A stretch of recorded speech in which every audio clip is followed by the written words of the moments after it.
What's going on, Thunder fans? We're live. Chatting up more Thunder things with the Thunder guys. That's Thanks new. again for joining us. I'm Zach. I'm Craig. What's new? We're live. Okay, well, we are live. You feeling frisky today? We skipped something. I didn't say it right. Let's try that again. I'm Zach. I'm Craig. And we are the Thunder guys. There we go. I had to throw that out there. Feeling frisky. I'm just excited, man. I feel like we got a lot of good stuff to talk about today. We got a game later tonight, so that's always exciting. I'm excited. The excitement is exciting. Well, I mean, I'll try to. Agreed? Yes or no? Yeah, man. I'm always Are you, excited. okay. Can't you tell? Last week we did our first live show on Twitter, and this is our second one, and I'm excited about it.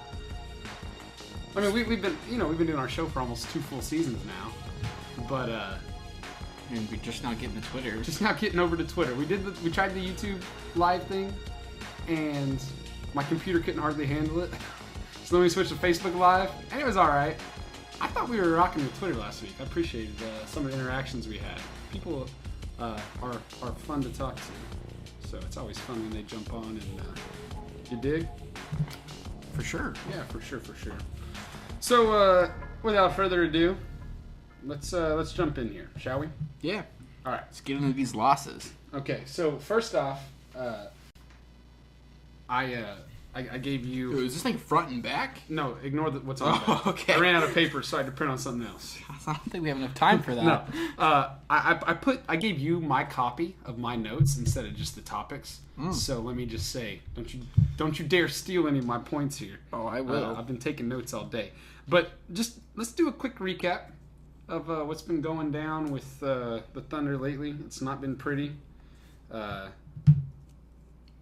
3-7 in the last 10. 3-7 out of the last 10. We're 2-6 in the last 8. Last Monday, we talked about the 4-game road trip. We were expecting. You know what we were expecting, both of us? 2-2. 2-2. Yeah. That's still possible. We're 1-2 right now. Played like trash, I want to say, in Minnesota last week. Was that Tuesday? Yeah, Tuesday. I feel like we never really. There were moments where it looked like we might have a chance, and then really let it get away. I don't know what it is about Minnesota, man. They're like our kryptonite or something, because they're a decent team, but they're not even gonna make the playoffs. I feel like the Thunder have those teams. And why? It doesn't make any sense. I'm sure every team does. I don't know. It's very, very frustrating. I hate whenever we're clearly better than. But I feel like we're better than certain teams, but we always struggle with them. Like the Mavs. Like, no disrespect to Dallas, they're actually incredibly, in my opinion, they've come quite a ways. I didn't think they were going to be this good this soon, but Luka Doncic. I don't even know how to say his name. I need to look that up. I always say Doncic. Have you seen how it's spelled with the different the marks above the C's? Whenever I'm typing it, I always try to make sure to do the right C's because then I feel authentic. Yeah, for sure. But with how well how far they've come along in such a short time, they're one of those teams that we struggle with. So, anyways, did not play well against Minnesota. Obviously not. Well, the Thunder as a whole hasn't really been playing like we want them to play, like they should be playing. Then we went on to Portland on Thursday. Portland was on quite a bit of a streak. I believe they had a 7-game road stretch. I think it was 5-2 in those games. First home game. What? No, it's hard because who was it that they got in a trade or not free agency in like the buyout market? No. Cantor? No, he's a center. Cantor? No. Was it Enes Kanter? Leonard. Myers Leonard? Yeah. No, who did they get? They've had him for forever. I have no idea who. Anyways, sorry. During the game, they're like, "This is his first home game since arriving in Portland." I'm like, Enes Kanter. That couldn't have been. I guess so. Whatever. That's who it was. Okay, I got you. He got applauded, and they did all this. Yeah, I don't feel like it was him, but we'll say it was Enes Kanter. Then it was also him. But anyways, So I mean, it's whatever, bro. Oh yeah. But anyway, this is one of those games where the Thunder has definitely performed much better against Portland this season than they have for the past 3 or 4 seasons. I believe we had 8 consecutive losses at the Moda Center in Portland, and then came in and won 2 this season. To me, that's one of the highlights of 2018-2019 season for the Thunder. And it went to overtime, which was crazy because it looked like the Thunder had it completely under control, and then it went into overtime when it probably shouldn't have. The ending was a bit wild. Especially because Thunder have a chance to retake the lead for the win. Russell Westbrook literally bounces the ball off of nothing out of bounds. Damian Lillard, who just lost his mind, went crazy, scoring everything. Yeah. Puts up a half-court shot that I just felt like was supposed to go in, but it didn't, thankfully. Forced overtime, and then Russell Westbrook completely redeems himself. Scores 8 of the Thunder's 16 points in overtime. Walk away with the win. Season sweep of the Blazers, which is incredible because they're a great team. According to Kenny and Chuck on NBA on TNT, your Western Conference champions, soon to be. So, to me, that was once again in the middle of what I feel like is a terrible stretch for the Thunder. Fantastic win. Yeah, for sure. Just real quick, I don't understand, like... The reasoning? No, I don't understand, I guess... Yeah, reasoning, thought process between different analysts sometimes with... It seems like the Thunder can go on a small losing streak, and it's just the end of the world, you know? And then I was reading a headline from ESPN that said, after the overtime loss to the Thunder, it said, "Is Portland more resilient than we think?" And I'm like, what does it matter? Yeah. If they are resilient, they still lost. You know what I mean? They still got swept by the Thunder, so yeah, I don't get the story here. I'm with you there. Like, if they are resilient, okay, they're still not making it out of the West. Anyways, that's just a side piece. I don't understand that kind of stuff, but it is what it is. Yeah. So then take the energy of that win, overtime victory, very next night in Los Angeles against the Clippers. The Thunder love to play in overtime on the first night of a back-to-back. Wasn't it? We did this against Utah. Yeah. Coming out of the All-Star break, so you think they're going to be rested and everything, but then bam, let's get tired again really fast. Yeah. And that one went to double overtime.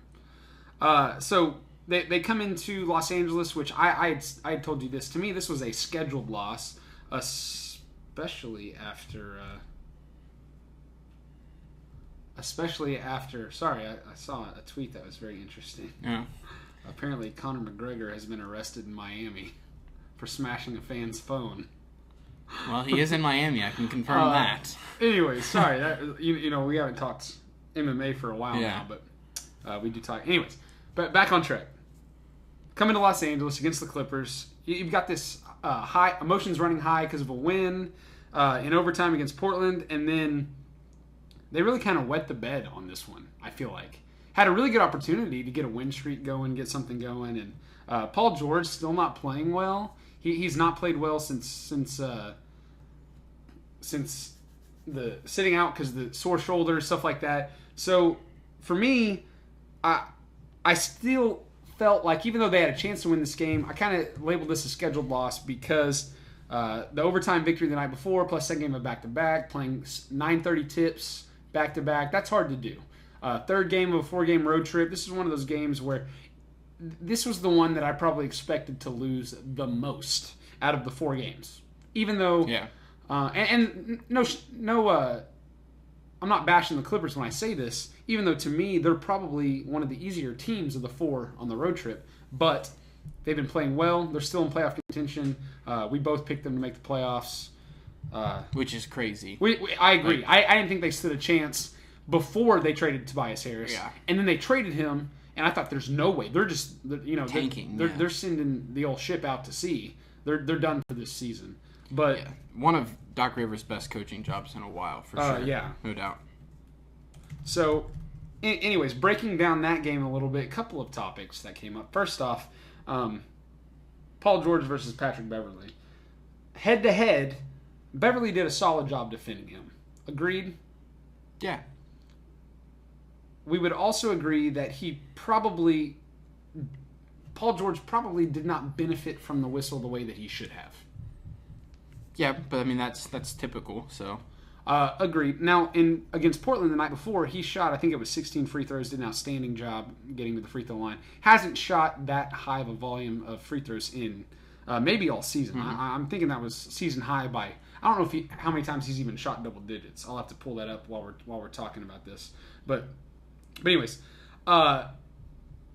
he did not like the way that the game was called. He had said some things after the fact that they really need to get it under control. And then Patrick Beverley, because he, honestly, I feel like he's kind of an irrelevant player in the NBA. He's a fantastic defensive guy. Sure, he's old school, as some people like to play, which to me just means that he fouls by today's NBA standards and he gets away with it, which is fine.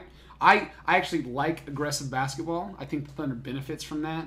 But particularly on Friday night, I felt like he was particularly aggressive. Was not getting he was not being officiated the way that I thought he should have been officiated. Real quick, that's fair. Real doozy commenting. OKC flag. I'm talking about our flag. It is dope. I got it on Amazon. I can't remember how much it was. I told you it was like $25-$30. Yeah. Anyways, it's pretty cool. So, I did not feel like Patrick Beverley was being officiated the way that really the game has been officiated lately as a whole. And then in the very same game on the other side of the court, you've got Paul George, Russell Westbrook being called for very, very ticky-tack fouls. So I felt like Paul George had reason for complaint, especially with, once again, the way the game was officiated the night before in Portland. Now your dad, who we write for with Heartland Sports, if you haven't checked out our blog and everything that we write for, heartland-sports.com, all kinds of news going on. We cover the Thunder side of things. Matt and Rich, the other guys that we write with, they cover a lot of OU basketball, softball going on right now, Oklahoma State basketball as well, and then football season is really where we thrive a lot there. Check that out. But your dad wrote an article basically saying that Patrick Beverley won the night before, and then he won the Twitter argument as well. What was your take on this whole thing, this whole situation? First of all, I gotta be honest, I didn't read the article that my father wrote. So. Well, let me give you the 2 points. Patrick Beverley beat him in the game head-to-head, and then he beat him on Twitter. I didn't see anything on Twitter, but I mean... You didn't see anything? No, I didn't see that. But, I mean, yeah. I mean, the Thunder lost, didn't they? So, I guess beat him head-to-head. I mean, I would have to agree with that, so... They beat him head-to-head, sure. Obviously, they won the game. He ended up with 0 points. Yeah, but he was a plus 22. He was, and that's fair. That's wild. I agree. But when it comes to the Twitter stuff, here's my thing. I had no idea about any of the Twitter Patrick Beverley stuff. basically said... Apparently, I've been living under a rock, He said he was blaming the officials. Numbers don't lie, men do, something like that. Calling Paul George out. Didn't add him, but called him out on Twitter and then listed some tweet. Paul George came back and he was like, come on, man. LA put you on a stage. Called him out. They went back and forth a little bit. And, of course, I guess Patrick Beverley won. I don't really see how you're a winner when you call another man out on social media. Don't even tag him. I don't know. I'll tag Patrick Beverley. That's fine. He can know we're talking about him right now. I'm not... you get what I'm saying? Okay. Who cares? My point here is... What I really want to know is...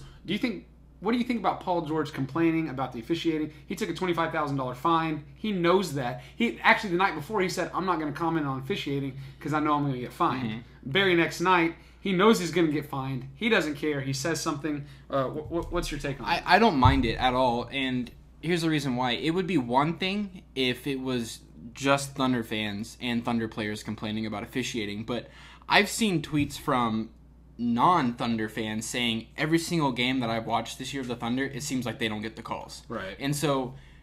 And that's probably true for a lot of teams. I've seen a lot of criticism towards the officials this season, really in the last few years. That officials really haven't been that great for a couple seasons now. There's no accountability for them, and so it's just kind of...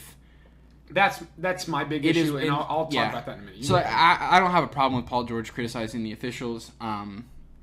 A lot of people may say it makes you look bad or whatever, especially after a loss, but to me it is what it is. I don't... Here's my thing.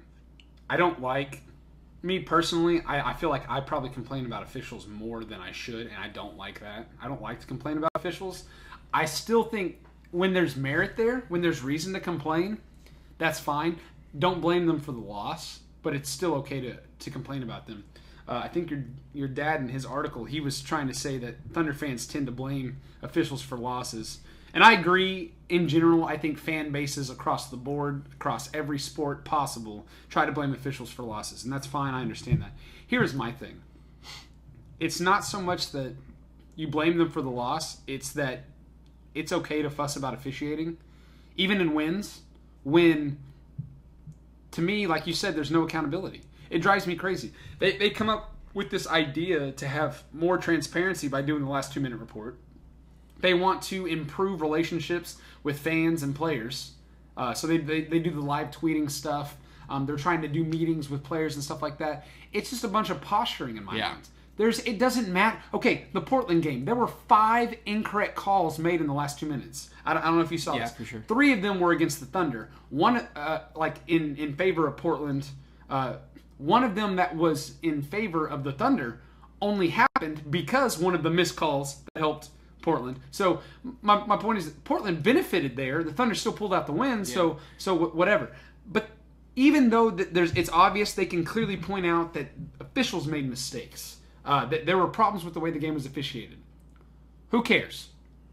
Nothing happens because of it, and that becomes, to me, that's a problem. Like if you get written up at work, it's not just like, oh, no problem, we're just going to make a note here that says you were wrong and then move on. Like, that's a consequence. If that happens more than once or twice, you're probably looking at some sort of consequence when it comes to your job. NBA officials, I've yet to see of anybody being suspended. I've yet to see of anybody facing any real form of punishment. None of that. And I'm not saying they necessarily need to be suspended or anything like that, but there's got to be something. Yeah. Like, give us something here. Officiating, and when you've got replay technology like we have nowadays, why not correct some of these issues? I'm thinking of I think it was in the Portland game. Yeah, Nurkic had an offensive goaltending before he got ejected. Didn't get called, completely missed. Everybody at home saw it. I guarantee you Portland fans at the Moda Center, they saw it happen. Refs missed it. Well, what if there's like and this is just me spitballing an idea here. What if refs have an earpiece and there's somebody in the replay center, buzz, like you missed a call and then they fix it. I don't know. There's a lot of call for that. There's calls for that in various sports, Right. I think, obviously football uses that the best as far as using people up in the booth and whatnot. And real quick, just to add on before you continue, I'm not saying instant replay and technology needs to take over the sport. There still needs. I would slow the game down so much. Yeah. So I'm not saying obviously the buzzer idea. That I'm joking more than I am being serious. But my point is, where's the accountability? Yeah. And to me, instead of doing all these different things, like you said, making the Twitter, trying to meet with players, instead of spending all your time doing all this other stuff to try to make up for your mistakes, just get better at your job.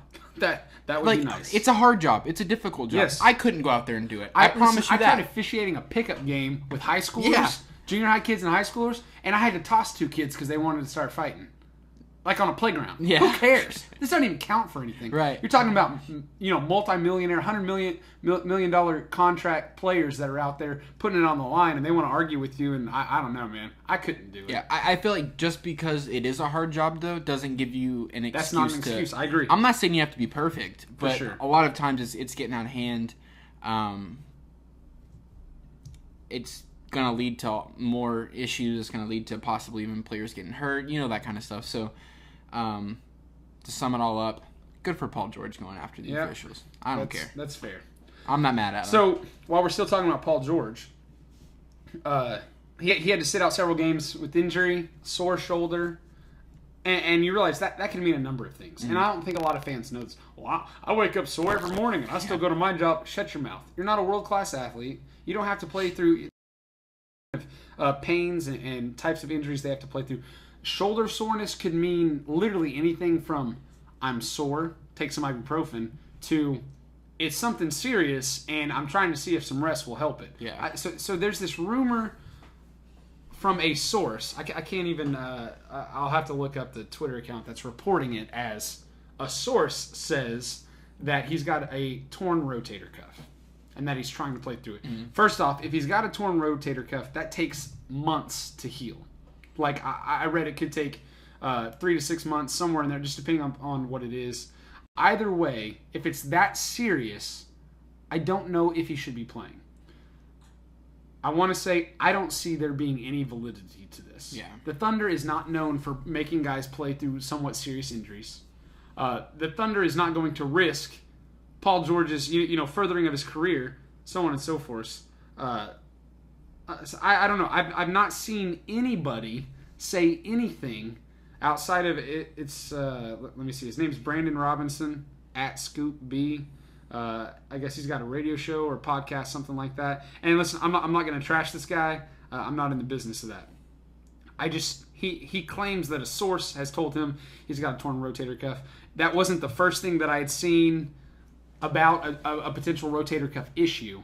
I'm just saying it would be odd that not a single person that actually is. I'm talking Royce Young, Brett Dawson, Eric Horn. Those are guys that come to mind for me, trusting Thunder news. Yeah. Not a single one of them has had anything to say. Brett Dawson came out and made a big deal saying, I've not heard anything about this. So I don't know why that would necessarily be true. Not saying he didn't dispute it, but he definitely said, I've not heard anything. Yeah. So, I mean, are you buying it at all? Are you even nervous about it? No, I feel like nervous, yes, absolutely. Because of the way he's been playing. We're always nervous. Yeah, but like you said, one of those guys would know if there was something going on. What are the odds that, this unnamed source has information that the leading journalists for the Thunder don't know? Also, I feel like it's super easy in today's game to, as soon as a guy goes through a slump, there's something wrong with him. We've done that with Steven Adams so many times, and I still feel like he's just like indefinitely injured. Right. But I'm regardless just saying, of how well he's playing, he's a big man. He gets beat up. That's just the nature of the game. He could be, he could go for 40 points tonight and then, end all that stuff. So, yeah. I'm not sure, but like you said, I highly doubt the Thunder would let him play through an injury. It just doesn't make any sense to me. Right. Unless it was one of those things where it's not going to get worse. And it is a long recovery, so you wait till the offseason and just do your best to play through it. But why would they not come out and say that? Like, what would be the benefit? It's not like football where you don't want to disclose injuries because then teams can exploit that. In basketball, what are they going to do? Punch the guy in the shoulder? You know what I mean? Like, so I don't know. But I would say the odds are that Paul George is just in a slump right now, and probably due to having to sit out of games. He had the long All-Star break, and then he had to sit out a few games.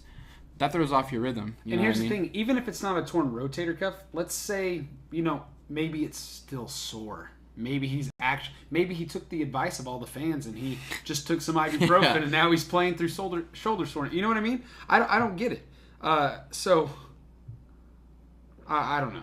I feel like there's an element of expectation where your average fan doesn't know what players go through, the types of... I mean, you're talking hours of recovery. They have world-class specialists to work on them and help them with recovery.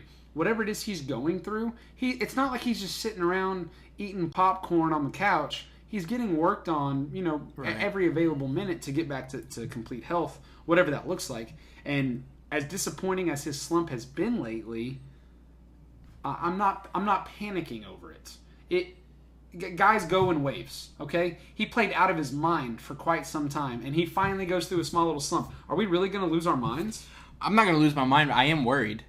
I mean, I'll be honest. Because if there's anything we know about Paul George is he's a very streaky player. When he's good, he's good. When he's bad, he's bad. That's true. This is not the time to be playing bad. You know what I mean? I agree, because the Thunder has a very difficult stretch here. I mean, one good thing, though, wins. is we have seen him time and time again come out of those slumps. And so that is, a positive note. That being said, if he is dealing with injuries at the same time, that just makes it that much more difficult. Right. Not only that, you talk about the difficult schedule ahead, getting ready for the postseason. I'm definitely concerned. So, when does he break out of it?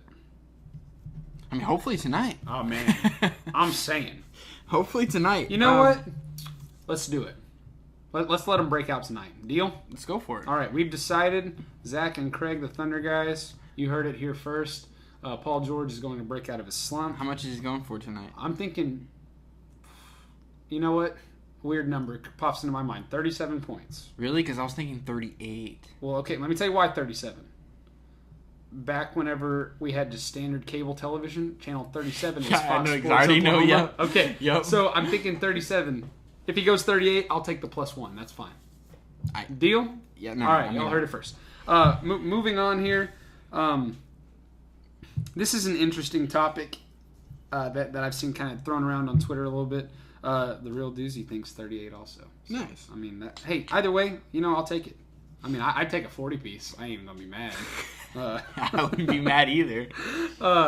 So let's next topic of conversation here. Russ is scoring at a much higher rate lately than he was through the first 55-ish, 60 games of the season.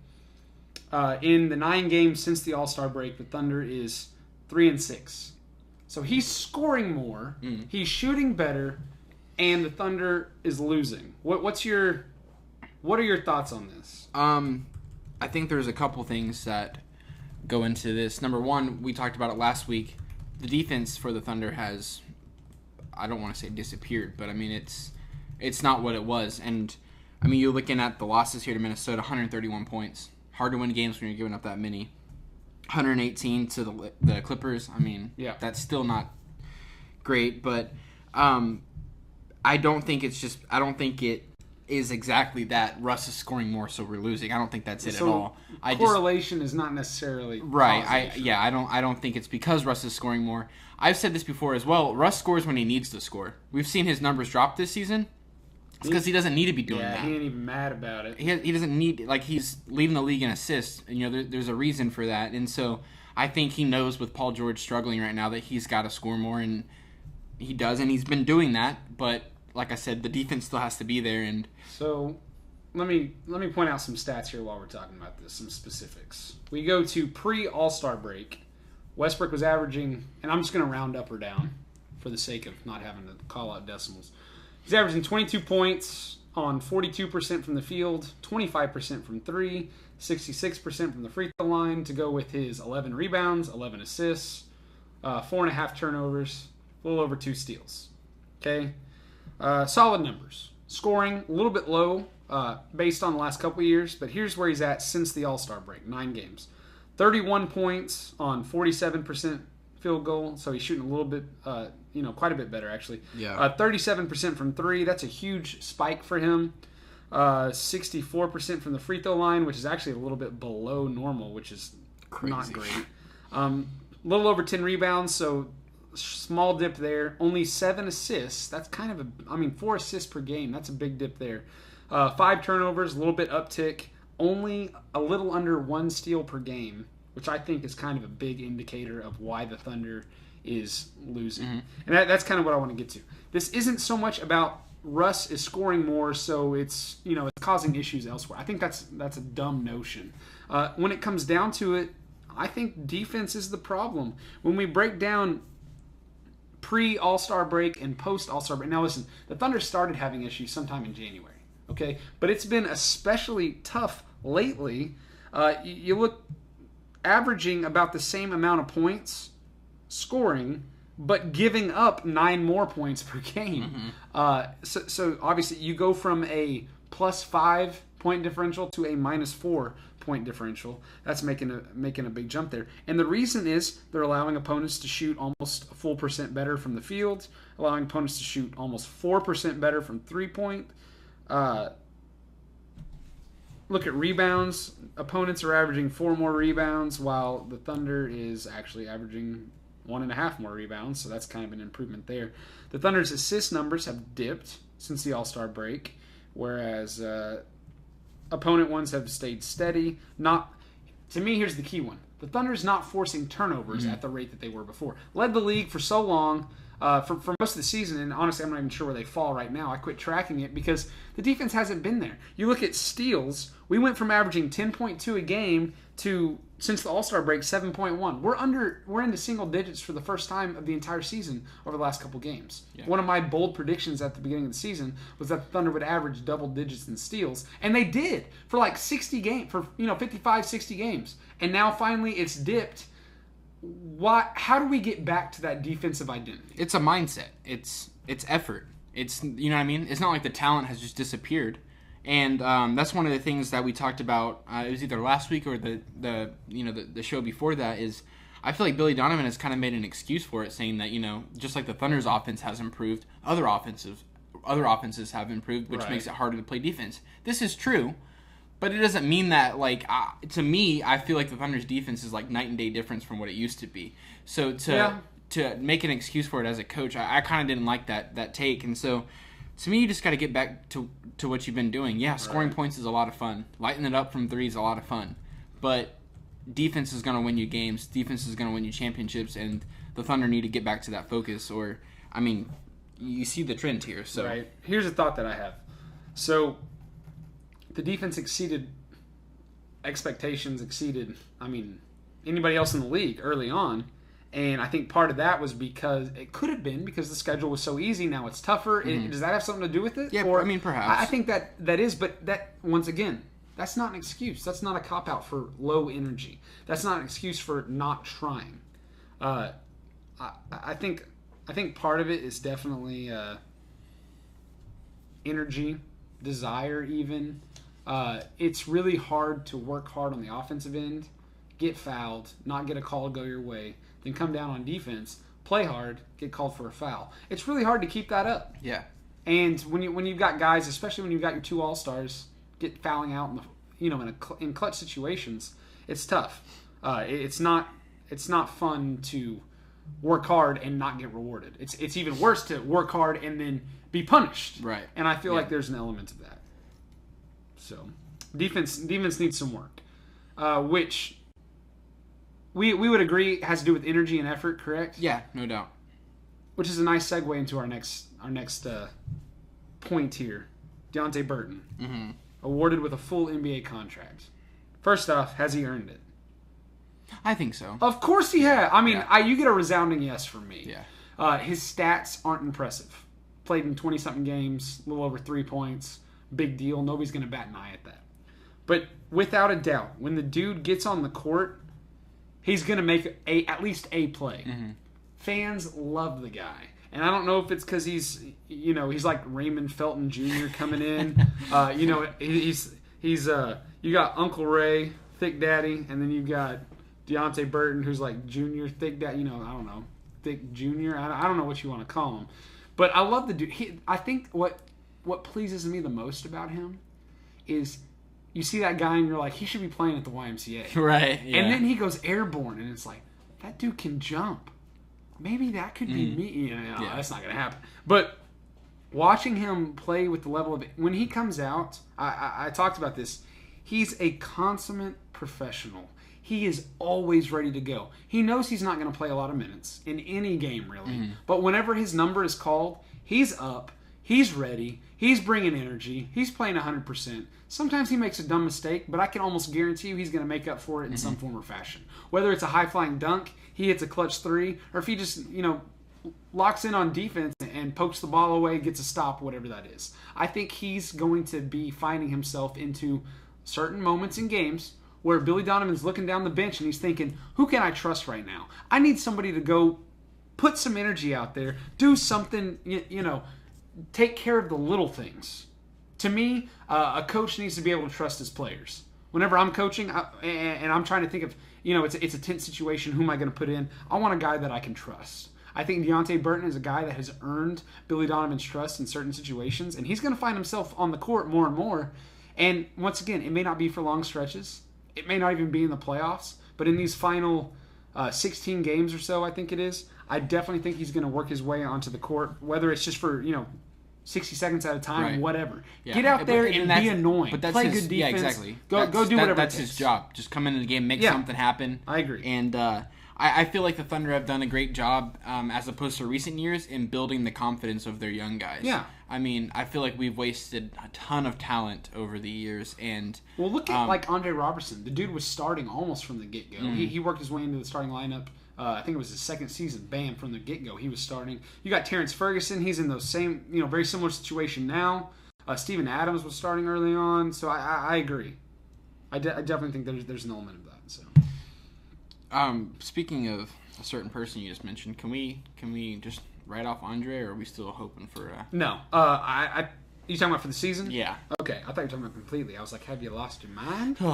I think for this season, I don't necessarily think it's a lost cause, but with only 16 games left, if he comes back, he's not going to be.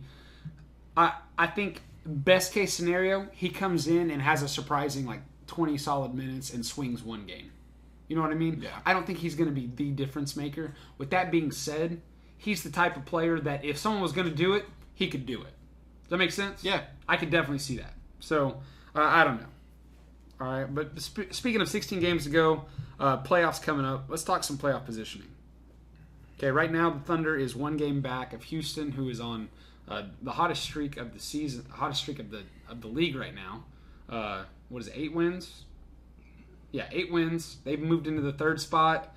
To me, it looks like the 2 spot is pretty much out of contention, not going to happen. Whereas you've got the 3 spot still up for grabs. Mm-hmm. So here's we're right there if Houston loses tonight and we win. Right. We're tied with them. Probably not going to lose to Charlotte. But let me ask you this. I was thinking about this earlier today, and maybe I'm off my rocker a little bit, but would the 4 seed really be that bad? And hear me out. Let me explain some things. A lot of people say, no, you don't want the 4 seed because even if you win in the first round, who are you playing in the second round? Warriors. The Warriors. Mm-hmm. Here's my thing. First off, right now, if the spots hold, which I think, honestly, everybody's pretty close to where they're going to be. I think Portland's going to get the 5. Let's say the Thunder finishes at the 4. We're playing Portland at the 5. We've swept them in the regular season. I understand playoffs are like a whole new season, whole new monster. I ain't worried about that. We'll take them out 5 or 6. I don't think it's even a 7-game series. Okay? Fair enough? You think we lose to them? Go ahead. Keep going. Now Second I'll round. tell you what I'm thinking. No more home court advantage. We're playing, which either way we wouldn't have home court advantage in the second round. Unless we get to the 2. Yeah. Okay? Yeah. So we're playing Golden State. Couple things here. The Warriors are all over the place. They're 4-6 in their last 10. That's one of their worst stretches, not just of this season, but maybe of the last 4 seasons. Yeah, probably. Okay, they're not getting it done. They're 24-10 at home. They lost to the Phoenix Suns at home last night. Mm-hmm. All right, let me name off all the teams that have a better home record than them. Are you ready? Yeah. Is it going to be the whole NBA? Denver Nuggets, San Antonio Spurs, Portland Trailblazers. Okay. The Thunder have not had the opportunity to play that many home games yet, but they've got 1 fewer loss. Same for the Rockets. Not played as many, so the percentage isn't as great, but 1 fewer loss. That's the entire that's Western Conference. Wait, we're talking about the Suns here? Or are we talking about the Warriors? No, sorry. I'm talking about teams that have a better home record than the Warriors. Okay. The Suns beat the Warriors in Oakland. Okay, I'm sorry. Sorry. My bad. I probably didn't clarify there. No, that's probably my fault. Next. More teams that have a better home record than the Warriors. Milwaukee Bucks, Toronto Raptors. Both teams have clinched the playoff spot already. Philadelphia 76ers and the Indiana Pacers. And then that brings you to, tied with them, the Boston Celtics, who have struggles of their own, which they're on a 3-game win streak right now. But my point here is, are the Warriors beatable in Oakland? Oh, absolutely. Absolutely. I don't think they're going to win it this year. We've already done it once. At the beginning of the season, do you remember what I said about the Warriors? Do you remember what their luck had run out? They had messed with the... I said they messed with the basketball gods. They had pushed it too far. How dare they go and sign DeMarcus Cousins for $5 million? They crossed the line. He's played pretty well since his return, but as a team, they have not. So I say, listen, I feel like one way or another, we're probably going to end up facing them, because even though they're struggling, they're still probably going to make it to wherever we have to play them, just because that's destiny. That's basketball destiny. 2016, Western Conference Finals, Game 6. Kevin Durant did us in. From then on, we're going to struggle with the Warriors. We have to play them in every sticky opportunity possible. Why not in round 2 of the playoffs as the 4 seed? They're the 1 seed. We're going to have to beat them one way or another to get to the Western, get to the NBA Finals, which is the actual goal. Why not beat them in the second round? No, I feel you, and I'm definitely there with you on that part of it. But to me, the Thunder, they were only 2 games ahead of last year's pace, win-wise. And after the recent losses, it may only be 1 game at this point. We're like right around the same.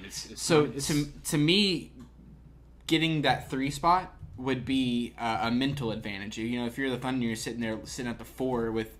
I feel like you're just sitting there thinking, are we really different than the team we were a year ago? Look at this team, though. We've talked all year about how resilient they are. They're not getting blown out. No, I think they've been blown out like 2 games. So I mean, I don't think they need a mental edge. I think they got the You don't think edge. being the 3rd is a mental advantage over being the 4th seed? For what? In which round? In any. Let me ask you this: would you? I think just to know that you weren't better than you were a season ago. You don't think that weighs on you? You think? Listen, seeding. Let me ask you this: is one spot in the seeds, is that better than, just 1 or 2 wins better? Because either way, we're not going to finish with that much better of a record unless we have to go on a run. Yeah, I'm saying if things play out at the rate that they're going, and we finish at the 4, our record's going to be similar to what it was like. And if we even at the 3, I mean, I guess we could go on. I'm not saying that. I just think to me, win-loss record is more important than seed. If we're going to look to last season for mentality and stuff like, I don't think Russell Westbrook cares. I don't think he cares about what happened on Friday. Where was he? I feel like if you're going to he's been chilling. Where was he? With I think he was in LA somewhere. Wherever it was. He's just enjoying life right now. He's happy being a dad. He's ready for the next game. I feel like if you're the Thunder and you end up in the 4th seed again this season, you're just sitting right where you were a year ago. And are they the same team as they were a year ago, though? I mean, the records are nearly identical. Records look the same, but come on. Listen, it's so different. We got blown out multiple times last year.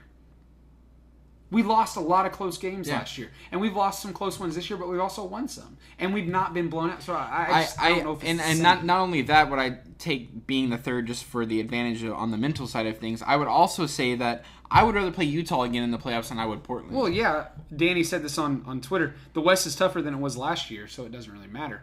The West is way tougher than it was last year. Agreed?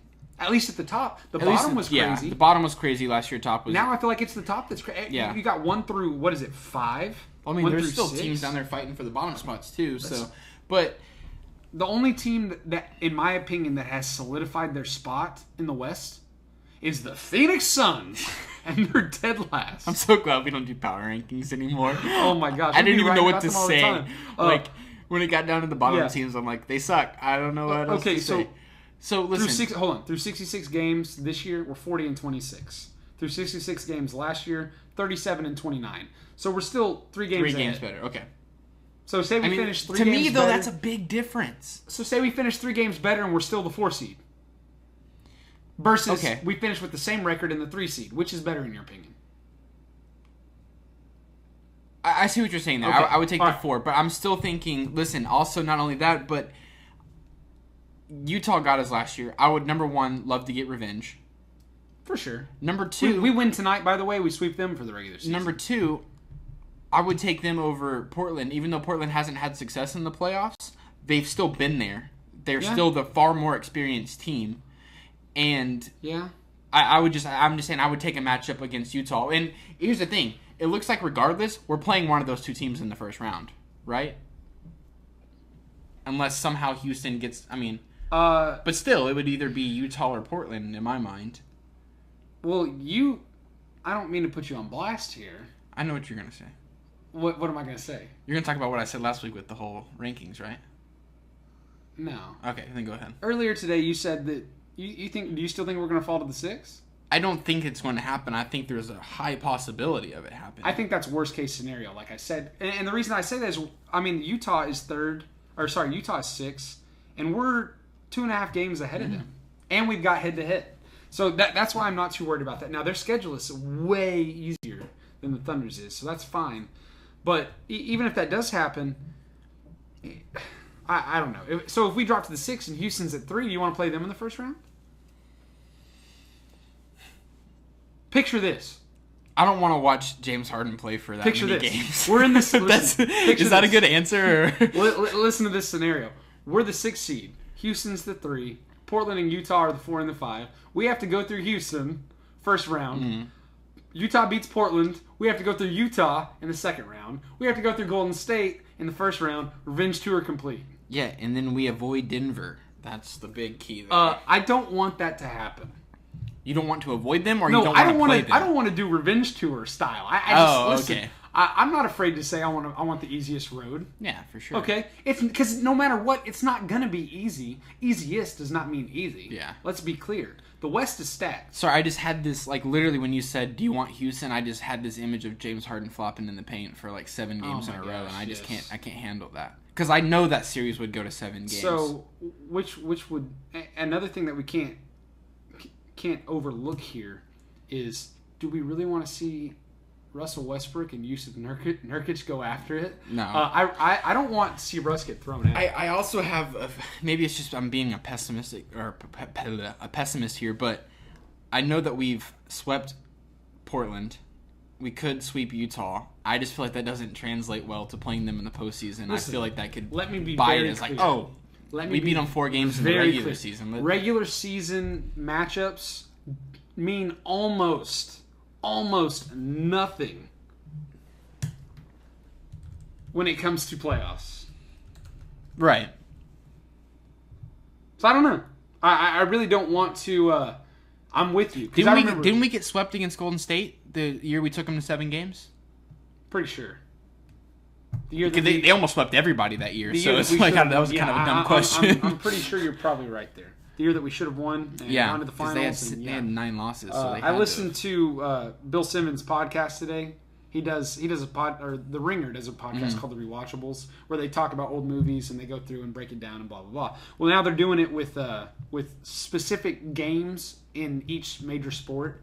And for the NBA, they went with Game 6 of the 2016 Western Conference Finals, broke it down, and man, the biggest thing that I took away from it, changed the NBA. Literally, yeah. If you break it down, changed the future of probably minimum 10 teams. Because if Kevin Durant doesn't leave and this happens, all these trades are so different. So different. Al Horford was coming to Oklahoma City with Kevin Durant. Yeah. So, I mean, he's gone from Boston in that case. So it's wild to... I don't know. I don't even want to think about it. It doesn't matter. That was a rough summer, man. We're over it. Yeah. No, we're not. But we're moving on. Okay? So regardless of where we finish, I feel like the Thunder can compete with anybody. I do. Mm-hmm. Obviously, we want easier matchups. Yeah. So, based on how we've been playing lately, I've been handling most of the Twitter duties. Yeah, which I appreciate. Boy, you should. Because let me throw this out there. Have you like just flipped through any of our mentions? I haven't. Okay, well, let me just say, and listen, if you're one of the negative Nellies that hits us up on Twitter during the awful times, whenever I'm clearly not in the mood and I've mouthed off, I want to take this time to apologize to absolutely nobody because I'm tired of the negativity. But for real, if I've gotten moody after a loss, forgive me. But here's one thing I was thinking about. I feel like so much of the negativity from Thunder fans is because our perspective is so limited. Here's the thing. The more you watch your team, the more you watch one team, the more you start to notice all the little things. Yeah. The negativities. So even when... Listen... Winning basketball games is not about playing a perfect game. Winning basketball games is more about making fewer mistakes than the other team did. Does that make sense? Yeah. It's not about doing all the right things and hitting all the big shots and playing perfect. Right, we'll take the ugly wins. Listen, great teams win ugly games. Beating Memphis by 4 points at home, right? That was a home game. Yeah. Let me verify. I'm pretty sure. That was before the road trip, right? Yes, it was. Yeah. That was an ugly win, but here's the thing. The only reason it was an ugly win is because the Thunder is a fantastic team and Memphis is not. Memphis played... towards the end, they shot terribly, but up until that point, they played really well with a bunch of nobodies. Right. And I get tired of, they're a G League team. These are professional NBA basketball players that would wipe the floor with you. Stop talking because you play pickup basketball at your local YMCA on Saturday mornings. Yes. stop it. Yeah, and also, like, we're seeing this kind of reaction because we're only focusing here on Oklahoma City fans. You don't think Warrior fans are kind of freaking out right now? Let's talk about Warrior fans. Did you hear what Klay Thompson had to say about last night? No, I didn't. He blamed the loss, essentially. Well, fans could at least get excited when we do something awesome. Have you ever heard Russell Westbrook complain about the fans? No. Have you ever heard Steven Adams complain about the fans? Have you ever heard a single Thunder player, even Reggie Jackson, who could not wait to get out of here, complain about the Thunder fans? Well, also, it not could be because, once. like, I feel like we do have the best fans in the NBA. But that's irrelevant, because I'm just sitting here in my head imagining Steph Curry dribbling the ball between his legs one time, and the crowd's like, ooh, freaking out. Exactly. So, like, don't tell me your fans don't cheer for you. I feel like you got a bunch of, how can I put this? Easily amused new basketball fans. They've only been watching the NBA for 4 or 5 seasons now. I saw a guy admit it the other day. He's like, I've been a Golden State fan for the last 5-6 years. And I'm like, at least he's being honest about it. But some of them say like that's bragging. You know what I mean? Yeah. That's not something to brag about. I just get... Okay, so switching back to Thunder fans. I feel like for a while now, maybe two seasons now, the energy in the peak has been lacking. Mm-hmm. All right? So I want to throw this challenge out there, I guess. We need to bring some of that energy back. Bill Simmons on his podcast with these other guys, they were talking about finals 2012. Bill Simmons was there. He said when he left, his ears were ringing. Okay? You think back to the, I think it was the 2010 season. When we beat the Lakers? No, that's when we lost to the Lakers. Okay, first year in the playoffs, lost to the Lakers, pushed them to 6 games. What happened as soon as the final buzzer sounded in Game 6 and we lost? Standing ovation. Standing ovation. Yeah. For like 3 to 5 minutes straight. Mark Jackson said he's never seen that before. You have all these other people saying they've never seen anything like this before. Best fans in the country. We've still got that going on. And another add to that, 2011 when we did beat the Lakers. Yeah. That was my first OU Texas game. And I went to OU Texas, and that was the loudest sporting event I went to. And then I went to a playoff game against the Lakers that year, and that beat it. 20,000 people in that arena beat 100,000 people. I remember sitting directly behind one of the goals, very top row, arguably the worst seat in the arena, and I will never forget 18,200 and some odd fans chanting BLA. It was awesome. With the clappers? Yes, it was awesome. I love the clappers. Okay? And I guess my thing is, from here on out, let's turn it up a little bit. Okay? I don't care what expectations are. I don't care how the team's playing. Listen, I love my kids no matter how dumb they are. I've got a 7, a 5, a 2-year-old, and another one on the way. And they do some dumb things today. Even they get the one it from on the me, way? I admit. I don't know. She gives my wife heartburn. I don't know if that affects it. Okay? I love them all dearly. No matter what they do, they can't make me stop loving them. Obviously, the Thunder are not my kids. But if you're going to support your team, support them. I'm not saying you don't criticize, but know when to do it. Bring the energy during the game, and then after the fact, if you want to break down what needs to be worked on, that's fine, go for it. Does the fact that the Thunder have been around for 11 years now? This 11th season. Does that, and that you've already kind of seen the change in atmospheric games, does that kind of make more sense for like New York and LA now when you see people? You know what I'm saying? I think so. I think it's probably easier for those teams to be that way just because there's so much going on. There's so many other things to do, but their populations are through the roof, so that surely they can find a bunch of crazy fans. Here's one thing to think about is that ticket prices. Yeah. I feel like as ticket prices go up, you're losing a certain type of fan. Yeah, that's very fair. Get me in the door, and I'm going to lose my mind. You know why? Yeah. Because I'm just happy to be there. Just happy to be there. Give me the standing room only seats. Okay, that's fine. I'll be there. I'm going to sit down anyway. Then we won't have people griping at us to sit down. That would be perfect for us. I'll do whatever it takes. I'll try to sell some cotton candy and then get to stay in it. Whatever. I'm not going to be a storm chaser or anything like that. I'm 30 years old. I can't be doing that. Can't be chasing storms. I can't be chasing storms. I'm 30. Okay?